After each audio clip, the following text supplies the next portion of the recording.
తాకట్లో ఉన్న మీ బంగారాన్ని విడిపించి ఆ రోజు ఆన్లైన్ రేటుకి కొంటాం. Sharma gold company. నమస్కారం అండి, సుమన్ టీవీకి స్వాగతం. నేను గీతాంజలి. ఇవాళ మనతో పాటు ఉన్న అతిథి థింక్ ట్యాంక్ అలాగే అభ్యుదయ ఫౌండేషన్ CEO నందకిషోర్ రెడ్డి గారు. ఎన్ని దేవాలయాలండి, ఒకటా రెండా, వేలల్లో ఉన్నాయి. వాస్తవానికి లక్షల్లో ఉన్నాయి దేవాలయాలు. అయితే అందులో ఇంకా రీసెర్చ్ చేసి వాటిని ఇంకా ఫిల్టర్ చేసి మనకి ఏవి ఉపయోగపడతాయి, నిత్య జీవితంలో మనం ఎదుర్కొనేటువంటి చాలా సమస్యలు కొన్ని దేవాలయాలకు వెళ్తే వాటి నుంచి బయటపడే మార్గాలుగా చెబుతూ ఉన్నారు. అయితే అవి ఎలాంటి దేవాలయాన్ని గత కొన్ని రోజులుగా తెలుసుకుంటున్నారు. దాదాపుగా ఇప్పటికి ఒక 30 దేవాలయాల గురించి చాలా చక్కగా మనకి వివరించి చెప్పారు. చాలా మంది ఆ దేవాలయాలకు వెళ్ళి ఫలితం పొందుతున్నారండి. అది చాలా సంతోషం అనిపించింది మాకు. అలాగే మంచి అభిమానం కూడా చూపిస్తూ ఉన్నారు. ఇంకా కామెంట్స్లో అడుగుతున్నారు కొన్ని, మాకు ఈ ప్రాబ్లం అండి, ఏ దేవాలయానికి వెళ్ళాలి, ఫలితం ఎలా వస్తుంది, అడ్రస్లు ఇవన్నీ అడుగుతున్నారు కదా. ప్రతిదీ చూస్తున్నాము, వాటన్నిటి కూడా ఆన్సర్ ఇచ్చే ప్రయత్నంలో భాగంగానే మరొక ఎపిసోడ్తో మీ ముందుకు వచ్చాం. నందకిషోర్ రెడ్డి గారు ఉన్నారు, మాట్లాడేద్దాము. ఇవాళ కామెంట్స్లో వచ్చిన ప్రశ్నలు ఏవైతే ఉన్నాయో అవి వారి ముందు ఉంచబోతున్నాను. దానికి తగ్గట్టుగా ఎలాంటి దేవాలయాలు ఉన్నాయో తెలుసుకుందాం. సార్ నమస్కారం. చాలా సంతోషం మళ్ళీ మళ్ళీ కలవటం. But thank you. Series of videos చేస్తూ ఉన్నాము. ఎంత మంచి అభిమానం చూపిస్తున్నారు సార్ కదా, మీరు ఎక్స్పీరియన్స్ చేస్తున్నారు. అసలు నేను ఎక్కడికి వెళ్ళినా గుర్తుపట్టడం, అసలు నిజంగా మేము పడ్డ కష్టానికి ఒక ఫలితం అనేది కళ్ళ ముందర చూస్తున్నాం. అది నాకు సంతోషం అనిపించింది సార్. ఇందులో కొంత ఇంత భాగం మీకు సగం భాగం అయినందుకు. అంటే ఎక్కడికైనా వెళ్ళా నన్ను అడుగుతూ ఉంటారు, రీసెంట్గా ఇలా చేస్తున్నారు కదా అండి, అలా ఏమైనా క్షేత్రాలకు వెళ్ళినా. బట్ ఆ 7 ఏళ్ల కష్టానికి ప్రతిఫలం అందడం హ్యాపీ. అది మీరు స్వీకరించండి సార్, కళ్ళతో చూడడం ఇంకా ఆనందం అనిపిస్తుంది ఫలితం పొందుతున్న వాళ్ళు. అయితే కామెంట్స్ లో కొంచెం విచిత్రంగా కూడా అడుగుతున్నారు సార్, వీటికి దేవాలయాలు ఉన్నాయా అని. అలాగే బాగా ఇంట్రెస్టింగ్, ఇది నిజమే కదా, అసలు ఇలాంటి దేవాలయం ఉంటుందా అనిపించేటువంటి ప్రశ్న. పూర్వజన్మ స్మృతులు, పోయిన జన్మలో అసలు మనం ఏంటి, పూర్తిగా మన జన్మ ఏంటి అని తెలుసుకోలేకపోయినా కనీసం ఎంతో కొంత ఇలా హింట్స్ ఇచ్చినట్టుగా తెలుస్తుంటాయి కదా సార్. కొన్ని జ్ఞాపకాలు అంటారు. అంటే కొన్ని ప్లేసులకు వెళ్తే ఎక్కడో చూసినట్టుగా ఇలాంటి ఫీలింగ్ వస్తూ ఉంటుంది. అదేంటో అనుకుని వదిలేస్తూ ఉంటాం కొంతమంది మనుషులను కలిసిన.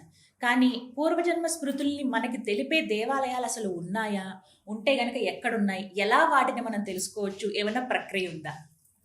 చాలా పెద్ద ప్రశ్న. సో ఇవి యాక్చువల్గా యుఎస్లో యూకేలోనే ఇంట్రెస్టెడ్ అనుకున్నాను, ఎందుకంటే చాలా ఇన్స్టిట్యూట్స్ ఉన్నాయి వీటిపైన. సో మీకు పాస్ట్ లైఫ్ కర్మ, మీకు ఒక హిప్నాసిస్ చేసి మిమ్మల్ని ట్రాన్స్లో తీసుకెళ్ళి ఆ ట్రాన్స్లో నుంచి పుల్ అవుట్ చేయడం అనేది చేసేవాళ్ళు పద్ధతిగా. ఇవేమి చేయకుండానే మన ఋషులు మనకు ఆల్రెడీ ఇచ్చేసారు. మీరు ఎక్కడికి వెళ్తే, ఎక్కడ ధ్యానం చేస్తే, ఎక్కడ మీ పాత జన్మ స్మృతులు అనేది క్లియర్గా రాసేసి ఉన్నారండి. అసలు మళ్ళీ ఇది అందరికీ తెలియని దేవాలయం కాదు, తెలియని ప్రదేశము కాదు, తెలియని ఇది కాదు, ప్రతి ఒక్కరికి తెలిసింది. అదే అండి మా ప్రయత్నమే. ఏంటంటే ఒక దేవాలయంలో మీకు ఏ వెళ్తే ఏ ఫలితం వస్తుంది, ఎందుకు వెళ్ళాలి, దీంట్లో భాగంగా మీరు అడిగిన ప్రశ్నలో చెప్పాలి అంటే, సస్పెన్స్ చెప్పాలి అంటే, సాక్షాత్ మన అరుణాచలం అండి. నిజమా? అరుణాచలంలో తెలియని ఇంకొక సీక్రెట్ ఏంటంటే, ప్రతి ఒక్క యోగులు కానీ సాధకులు కానీ అక్కడ ఎందుకు ఆ గిరివాలం వెనకాన ఎప్పుడు ధ్యానంలో ఉంటారు, ఎందుకు ధ్యానం చేస్తారు అనే దానికి శాస్త్రోక్తంగా చాలా నీట్గా రాసిన్నారండి. దాంట్లో ఎవరైనా అరుణాచలం మీరు గిరి ప్రదక్షిణ చేయాలి, గిరి ప్రదక్షిణ చేసి వచ్చిన తర్వాత గుడి వెనక వైపు ఒక ద్వారం ఉంటుంది, ఒక గేట్ ఉంటుంది. అంటే వెనక వైపు అంటే ఏ గేట్? టెంపుల్ బ్యాక్ సైడ్, పర్వతం సైడ్. మీకు రమణాశ్రమం సైడ్, మీకు రమణాశ్రమం సైడ్ బ్యాక్ సైడ్ ఒక ఎంట్రన్స్ ఉంటుంది. ఆ ఎంట్రన్స్ దగ్గర నుంచి రమణాశ్రమం వరకు అత్యంత పవర్ఫుల్ ప్రదేశం అండి అది. మీరు అక్కడ కానీ చూస్తే లెఫ్ట్ సైడ్ లో అమ్మవారికి నిమ్మకాయలు కూడా గుచ్చుతా ఉంటారు, కాళీ అమ్మవారికి గుచ్చుతాం. అక్కడ శక్తి ప్రతిష్టాపన జరిగింది కాబట్టి కాళికా అమ్మవారిని పెట్టారు అక్కడ. రమణులు ఎందుకు అక్కడ ధ్యానం చేసేవాళ్ళు అంటే, ఆ ప్రదేశంలో మీ మెదడు, మనస్సు ఇవన్నీ కూడా ఎప్పుడు చైతన్యవంతంగా ఉంటాయండి, యాక్టివేట్ అవుతాయి. రెండోది వచ్చేసరికి ఇక్కడ ఉన్న శివుడికి పేరే జ్ఞానాగ్ని అని, ఆయన పేరే జ్ఞానాగ్ని. జ్ఞానాగ్ని, అతను జ్ఞానాన్ని ఇచ్చేవాడు ఆయన, శివుడు అక్కడ ఉండే అతను. సో ఈ జ్ఞానంతో పాటు ఎవరైతే గిరి ప్రదక్షిణ చేసి వస్తారో మీరు ఇక్కడ ఒక 108 సార్లు ఓం అరుణాచలాయ నమః అనే మంత్రాన్ని జపిస్తారు. జపించిన 108 సార్లు తర్వాత ఒక 20 నిమిషాలు మీరు ఒక డీప్ ధ్యానం ట్రాన్స్ కుదురుతుందండి. ఆ ట్రాన్స్లో మీకు ఒక విజన్ లాగా కనిపిస్తుంది, ఒక విజన్ కనిపిస్తుంది అండి. ప్రతి ఒక్కరు దాదాపుగా ఇప్పటికీ 100కు 60 మంది చేస్తే 60లో 59 మందికి దీన్ని ఎక్స్పీరియన్స్ అయ్యారండి. 59 మంది ఎక్స్పీరియన్స్ అయ్యారు. మా దగ్గర టెస్టిమోనియల్స్ 1100 మందికి టెస్టిమోనియల్స్ ఉన్నాయండి. 1100 మంది మేము రికార్డ్ చేసాం, ఇంక్లూడింగ్ ఫారినర్స్. వాళ్ళకి ఎలా అంటే ఇక్కడికి వచ్చి మీరు ఆ 108 సార్లు జపం చేయడం వల్ల తర్వాత ఏమవుతుంది అంటే ఒక విజన్ లాగా తెలుస్తుంది. అంటే ఒక లేయర్ లాగా మీరు పాతది మీరు ఏం చేసేవాళ్ళు, ఒకరికి టెంపుల్ ప్రీస్ట్గా, ఇంకొకరికి ఇంకొక విధంగా, ఇంకొకరు ఏదో శివుడి దగ్గర జపం చేస్తున్నట్టు, ఇంకొకరు వర్తకులుగా, ఇలాంటి ఇమేజెస్ వచ్చాయి. ఇమేజెస్ రాని వాళ్ళకి కూడా కళలో ఒక స్వప్న దర్శనం అయ్యేది. ఆ స్వప్నంలో మీరు ఎక్కడో ఒక ప్రాంతంలో ఉన్నట్టు, ఆ ప్రాంతం మీకు సంబంధించినట్టు, ఆ ప్రాంతంలో నుంచి ఒక్కొక్కరికి ఒక డీప్ ట్రాన్స్లో వాళ్ళు మరణించిన స్థలం కూడా చూసుకునేవాళ్ళు. కానీ ఎవ్వరు అందరూ మౌనంగా ఉండేవాళ్ళు. మేము ఎక్కడ చనిపోయామని కూడా చూసేవాళ్ళు. వాళ్ళకున్న ఎక్స్పీరియన్సెస్లో ఉన్నాయి, నాకున్న టెస్టిమోనియల్స్లో ఉన్నాయండి. సో ఇవన్నీ కూడా ఎక్కడ జరిగేవంటే మన అరుణాచలంలో జరిగేవి. మౌనంగా అందరూ మీరు కానీ చూడండి, స్కందాశ్రమానికి పైకి పోయేవాళ్ళు, రమణాశ్రమం కాడి నుంచే మీకు ధ్యాన ప్రక్రియ అనేది మొదలవుతుంది. మీకు టౌన్ అంతా ఇక్కడ ఉండే ట్రాఫిక్ అంతా ఎంత ఉన్నా మీకు ఆ ధ్యాన సాధన ప్రక్రియ అనేది ఎక్కడ మొదలవుతుంది అంటే అక్కడి నుంచే మొదలవుతుంది. అందుకే రమణలు చెప్పిన దాంట్లో కూడా చెప్తారండి, నేనెవరు అని తెలుసుకోవాలా అని ఎప్పుడైతే మీ మనసు కనిపిస్తుందో మీ గత జన్మ తలుపులన్నీ ఓపెన్ అవుతాయంటండి. అది ఒక అరుణాచలంలోనే. అందుకే ఆయన అరుణాచలాన్ని మొదటిగా అతను తపస్సు చేసి ఇవన్నీ చేసిన వ్యక్తి ఎవరన్నా ఉన్నారంటే భగవాన్ రమణులే ఉన్నారు. తన అసలు ఇది దేనికి పనికొస్తుంది, ఎలా పనికొస్తుంది, ఎందుకంటే ఇవన్నీ కూడా మన గత జన్మకు సంబంధించిన మెమరీస్ అన్నీ కూడా మన సబ్ కాన్షియస్ మైండ్లో రిజిస్టర్ అయి ఉంటాయండి. ఇవన్నీ అన్లాక్ చేసే ప్లేస్ ఏదన్నా ఉంది అంటే కేవలం ఇది అరుణాచలం. ఆ తర్వాత ఇంకొక గుడి కూడా అండి, చెప్పండి. సెకండ్ రెండో గుడి దగ్గరికి వచ్చేసరికి కుక్కీ సుబ్రహ్మణ్యేశ్వర స్వామి. ఈ కుక్కీలో సర్పక్షేత్రంలో ఏది కూడా అండి, మనం చేసిన పాత కర్మలన్నీ కూడా ఏమన్నా ఉన్నాయి అంటే ఆ పాత కర్మలన్నీ క్లీన్ చేసే ప్రదేశం ఏదన్నా ఉంది అంటే సర్పక్షేత్రం అయిన సుబ్రహ్మణ్య స్వామి, కుక్కీ సుబ్రహ్మణ్యం. దీనికి ప్రత్యేకంగా ఆశ్లేష బలి అని పూజ చేస్తారు. ఈ ఆశ్లేష బలి పూజ చేసేటప్పుడు మీరు చూడండి, మనకు కేవలం వాళ్ళు చేసే ప్రక్రియ మంత్రాలు అవి మాత్రమే కనిపిస్తుంటాయి. కానీ మీరు భక్తుల అనుభవం దగ్గరికి వచ్చేసరికి మీకు కొంతమందికి ఒక రకమైన ఇరిటేషను, కొంతమందికి ఒక డీప్ స్లీపు, ఇంకొద్ది మందికి ఎక్కడ లేని ఫ్లక్చువేషన్స్, ఇంకొంతమందికి అలా కళ్ళు మూసుకొని ఉంటే ఆ పొగకి ఏదో విజన్స్ కనిపించడం. ఇవన్నీ ఏంటంటే ఆ కర్మను క్లీన్లైజ్ చేస్తుంటాయి, మొత్తం క్లీన్ చేస్తుంటాయి. ఆ ఆశ్లేష బలి పూజ అనేది నక్షత్ర శాంతి అంటారని కాదండి, కానీ మీ డిఎన్ఏలో ఉన్న మీ కర్మలో ఉన్న దాన్ని క్లీన్ చేయడానికి ఆశ్లేష బలి పూజ. పాస్ట్ కర్మను కట్ చేసే ప్లేస్ ఏదన్నా ఉంది అంటే అది ఆశ్లేష బలి పూజ.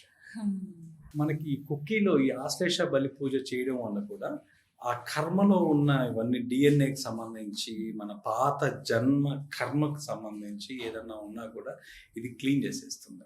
కాబట్టి ఈ రెండు చాలా ప్రసిద్ధ క్షేత్రాలు. తెలుస్తుందా సార్ అక్కడ కూడా మనకి మీకు సేమ్ మీకు అక్కడ పూజ చేసేటప్పుడు ఇన్స్టెంట్ గా తెలుస్తుంది.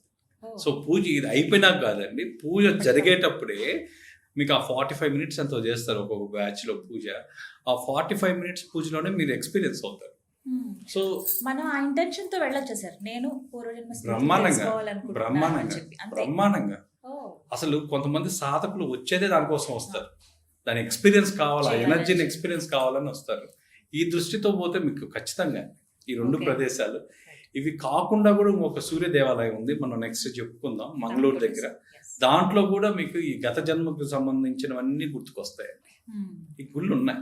ఉన్నాయి వీటికి ఖచ్చితంగా సంబంధించి. ఉంది. సో ఫస్ట్ ఇప్పుడు మన ఇవాళ ఎపిసోడ్ లో అయితే అరుణాచలం అందరు ఇప్పుడు వెళుతున్నారు, మిస్ చేసుకోకుండా ఇదొక్కటే ప్రత్యేకంగా. బట్ థ్యాంక్ యూ సార్, చాలా మంచి విషయం ఇది. అరుణాచలం అలాగే కుకీ సుబ్రహ్మణ్యం. ఈ రెండు కూడా. కుకీ సుబ్రహ్మణ్యంలో మీరు చేసుకోవాల్సింది పూజ ఆశ్లేష బలి పూజ.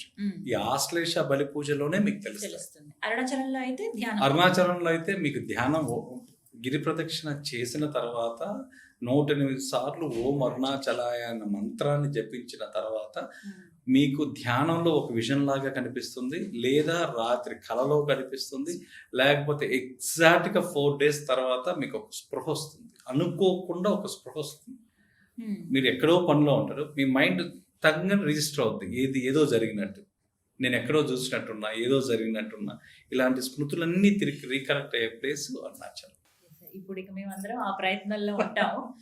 ముఖ్యంగా ఇంకొక మాట కూడా మీరు మొన్న అన్నారు సార్, అంటే దేవాలయాలకు వెళ్తున్నారు ఇలా చెప్పగానే, కానీ కొంచెం మనం అక్కడ రూల్స్ అన్ని కూడా ఫాలో అవ్వాలి అన్నట్టు చెప్పారు. మనము ఒక దేవాలయంకి వెళ్తే మనకన్నా ముందర వాడు ఎవరు వెళ్ళినా మనం తోసుకోవడం నెట్టుకోవడం వద్దని. ఎందుకంటే మీకు నిజంగా అదృష్టం ఉంటే ఆ క్షేత్ర పాలకుడి పర్మిషన్ ఉంటేనే మీరు ఆ క్షేత్రంలో అడుగు పెడతారు.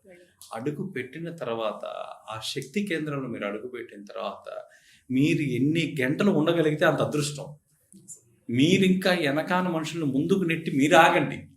మీకు ఆ శక్తి ప్రసరణ అనేది మీకు తెలియకుండా మీ బాడీలో జరుగుతూ ఉంది.